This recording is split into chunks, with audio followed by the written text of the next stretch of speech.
Hello, I'm Emma the Morris Dancer, and I'm making some videos to show you some British treats and traditions around Christmas. I am born in the UK and continue to live here, but I am a dual national of the US due to my American mother, and spent most Christmases in the US during my childhood up until my early 20s. So I'm particularly aware of differences in Christmas traditions in the UK and the US. So today I'm going to show you Christmas pudding and light it on fire.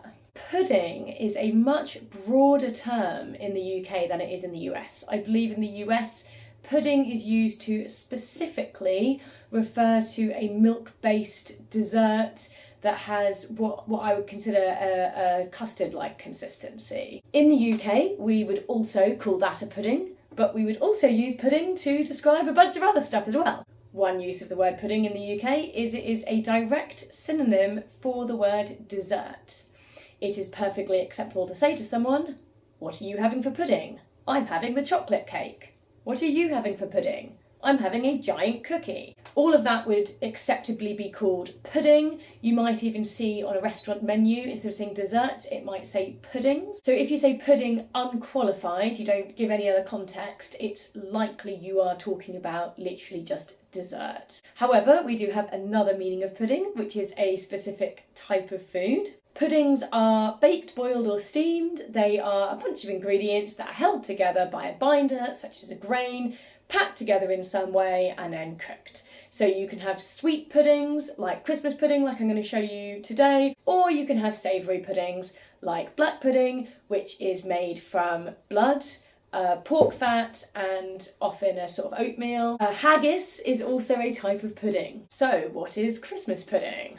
It's a dried fruit pudding. It's got a moist cake-like texture. It's got a looser consistency typically than a cake. If you cut a slice, it's probably going to sort of crumble, or not crumble as such, but yeah, you're not going to be able to cut neat slices. It's not got the structural integrity of a solid cake. It has its origins in medieval England. Early recipes contained dried fruit, suet, breadcrumbs, eggs, flour, fortified wine. It was also called plum pudding, though plum pudding can also refer to other kinds of fruit pudding. And of note, the word plum was used for what has been called a raisin since the 18th century. Many people make their own Christmas puddings, and it's common for recipes to be passed down. It's often made well in advance of Christmas. It keeps really well, it's got a very high sugar content, and it also contains alcohol, typically something like brandy. So it's going to age really well, it's going to keep really well. It's a very good way of turning your incredibly perishable fruit into a non-perishable item. Often at the time of serving, you will pour brandy over it again and set it on fire. So I haven't made my own Christmas pudding. I've decided to get a Co-op 12-month matured Christmas pudding. This is actually a mini pudding. You don't normally see them quite this small. I'm going to get it out in a second. This is at least a quarter of the size, if not smaller, than most Christmas puddings that you're going to see. They'd normally be more similar to, if you imagine, not a giant mixing bowl, but just a mixing bowl, that's sort of the size that your Christmas pudding would probably be if you were serving it at a family Christmas dinner. Another thing is, I previously talked about mince pies that you eat all the time. You know, you eat them in cafes, you bring them to work. Christmas puddings, you are really only going to eat, you know, as part of a sit-down meal, most likely. They're going to be what you have for your dessert or for your pudding after your main course. You're probably not going to get them in a cafe, or if you've just popped round for tea, a cup of tea at someone's house, they're not going to give you, they might give you a mince pie, they won't give you a Christmas pudding unless you are staying for dinner.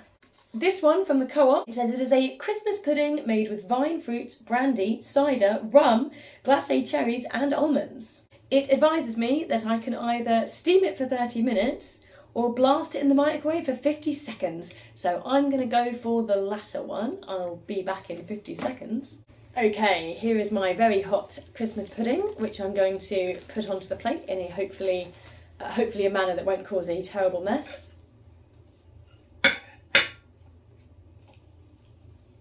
I will show you my Christmas pudding.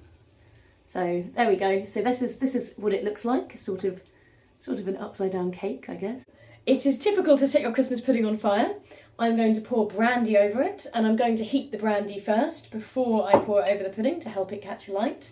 So I'm going to do that off camera as well. Whoops, there we go. Some people like the brandy before they pour it and pour it already burning, but I don't trust myself to pour already flaming liquid. All right, brandy wasn't lighting, now I put rum on it. Ah, there it goes. I actually don't know how well you can see that in the video. Oh my goodness. Whew. Okay, my plate's on fire, but I'm going to try and show you. I don't know if you can see. Okay, so I had limited success setting it on fire. There are other videos online of people who are better than me at setting their Christmas puddings on fire. I'm now going to just eat it, but first I'm going to put brandy butter on it, which is a typical accompaniment to Christmas pudding. You can also have it with custard, which is very common in the UK, very popular for any sort of dessert that's either a pudding or a pie-based dessert, and I mean pudding both in the general dessert sense and in the pudding sense. But yeah, brandy butter, particularly for Christmas pudding, is very, very popular, so I'm going to put my brandy butter on it. This is homemade brandy butter, which is why it looks a bit suspicious. I also didn't have the right sort of sugar, so I've just used granulated sugar. But it is exactly what it sounds like. It's a mixture of butter, sugar, and brandy. I'm going to just eat my Christmas pudding now, which is incredibly alcoholic after I added all the extra rum to try and set it on fire. It's very good, it tastes like brandy. In fact, it tastes of almost nothing but brandy right now. Don't assume that brandy butter looks like my brandy butter. Real brandy butter is nicer.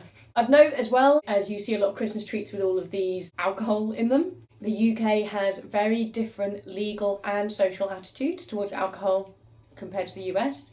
There's pretty much no minimum drinking age when you're in private. Would a child be given a Christmas pudding? I would say it's going to be an individual parenting choice, but it's not something I think people would overly raise their eyebrows about if a child was given a Christmas pudding, especially a small portion. Probably without the brandy butter. They'd probably have either no brandy butter or custard or something instead. You may also have heard of figgy pudding from the song We Wish You a Merry Christmas. So figgy pudding can refer to any of several medieval Christmas dishes, usually containing honey, fruit and nuts. It's not the same thing as Christmas pudding, though it is a sort of precursor to Christmas pudding. It's not got as rich or as complex a recipe, but it's in the same family as Christmas pudding. The Brits tend to like fruitcakes a lot more than the Americans. I think one of the reasons we like them more is we make them better. I think if you soaked your fruitcakes in alcohol, you'd like them more, America.